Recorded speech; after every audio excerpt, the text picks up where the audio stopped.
ACDP. Thank you, Deputy Speaker. Thank you, Minister. Minister, arising from your response, it is clear to us in ACDP that there are a number of well-written laws to deal with both gender-based violence and sexual harassment. However, the problem, in our view, lies with implementation of those laws, went from arrests to investigations to prosecution. And we also see the secondary trauma that victims of sexual harassment in the workplace or rape survivors do suffer from when they have to give evidence. In view of this, Minister, how can the department deal more comprehensively with the secondary trauma that rape survivors and, of course, victims of sexual harassment suffer in the workplace? And in the workplace, one can have levels of intimidation as well. But if you could address that for us, we'd appreciate that. Thank you. Minister. Yeah, no, thank you, Deputy Speaker.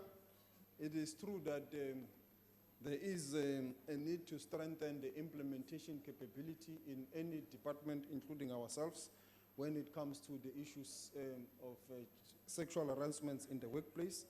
And the issue of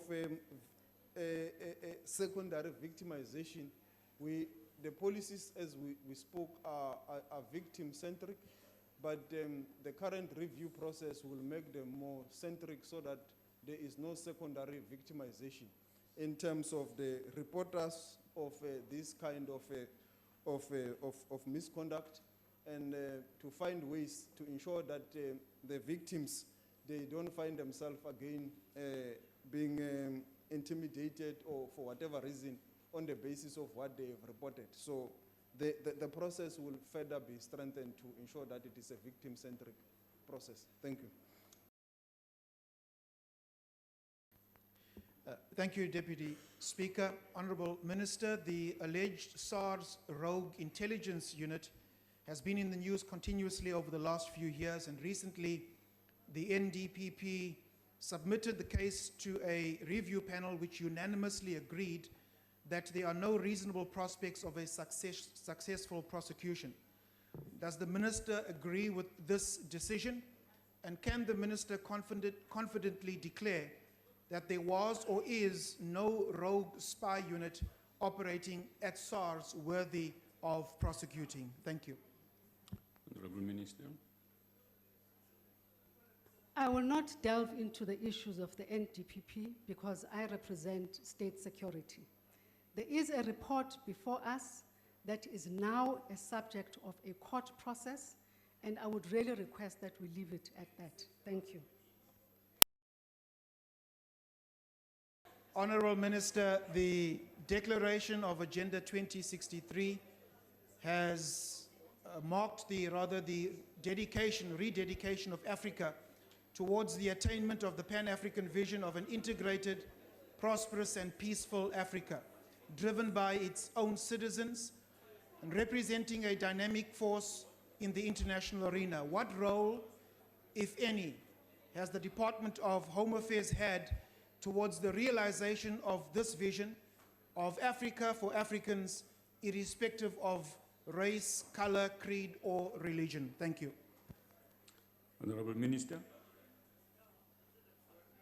Just explained that the role that the Department of Home Affairs is playing is to participate fully in the Africa program on accelerated improvement of civil registration and vital statistics to make sure that everybody in this continent is known, is documented, we know who they are, and we can work with them. That is the role of Home Affairs.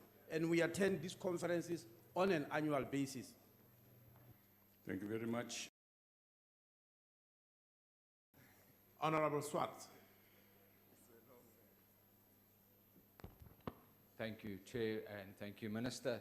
Minister, I think it's important that we just put some names to those that have been killed by parolees. 12-year-old Michaela Williams, 8-year-old Tasni van Wyk, 7-year-old Regan Goetzer. Last year, UWC student Jesse Hess. Now, I fully appreciate that you've admitted there are flaws, and according to the media statement this morning, You indicated this is giving you sleepless nights. And I welcome the fact that you're trying to urgently address this issue. But my question is, why, as from tomorrow, would comprehensive data be made available? Why was this not done before? Because you see, Minister, whilst I appreciate your best endeavors, it's cold comfort to the families of those who have been murdered by parolees.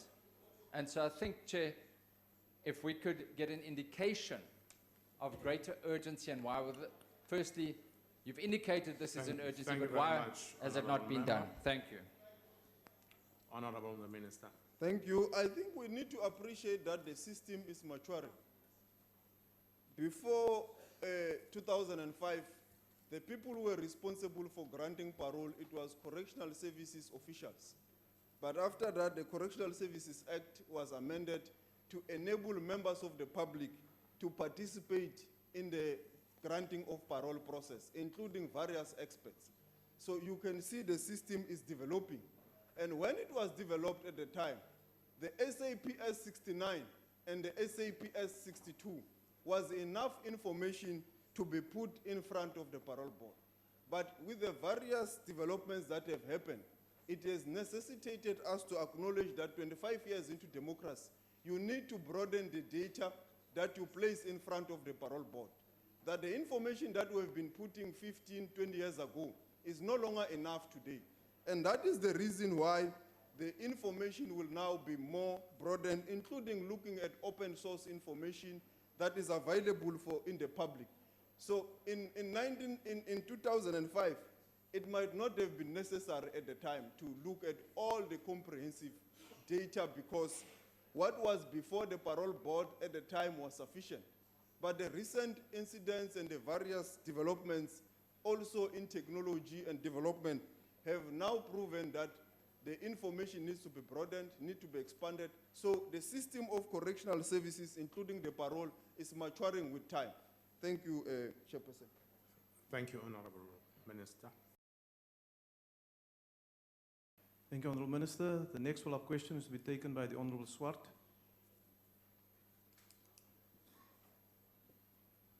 Thank you, House Chair, and thank you, Minister. Minister, we appreciate the endeavors to modernize the criminal justice system and what you've indicated. Obviously, it is most desirable from the ACDP side that if a person is arrested, you'd be able to immediately ascertain both from the criminal record section as well as from Home Affairs and their data as to what the background is of that person. Now, you've indicated the challenges, and we appreciate that.